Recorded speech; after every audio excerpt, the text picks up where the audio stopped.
جی میرا تو پرسنل ہمیشہ سے یہی ہوتا ہے جی کہ جب عورتوں پہ تشدد کی بات آتی ہے جی تو اس میں ہم کسی ایک طبقے یا کسی حکومت کو نہیں صرف اکیلا بلیم کر سکتے.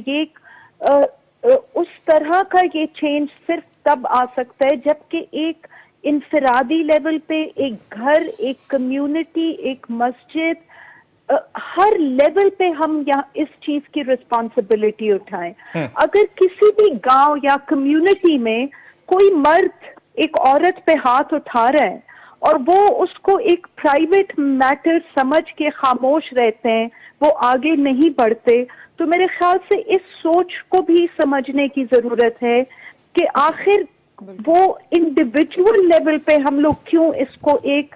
ذاتی، ایک پرائیویٹ میٹر سمجھتے ہیں. اور جہاں کے یہ ابھی جیسے آپ نے اسٹیٹسٹکس کی بات کی ہے جی، یہ دیکھیں اس کو آپ اس طرح بھی دیکھیں کہ بہت چیزیں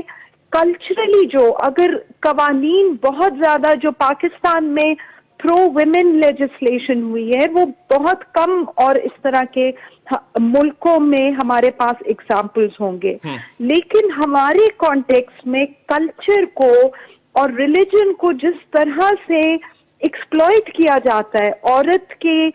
حقوق کی انٹرپریٹیشن دینے کے لیے، میرے خیال سے وہ سب سے بڑا ایک چیلنج ہے. اگر آپ طلاق ہی کے حق کو دیکھ لیں تو جو نکاح نامے میں جس طرح اس کو بالکل کاٹ دیا جاتا تھا وہ کلچرل ایک فیکٹر تھا، وہ سوشل فیکٹر تھا. یا اگر ہم انہیریٹنس کی بات کرتے ہیں اس کے قوانین بھی ہیں،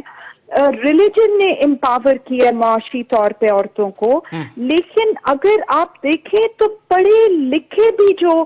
طبقے ہیں وہ سب سے زیادہ اپنی بہنوں کو، بیٹیوں کو ڈپرائیو کرتے ہیں اس سے. تو میرے خیال سے ان سب فیکٹرز کو میرے لیے ذاتی طور پہ جو کلچرل فیکٹرز ہیں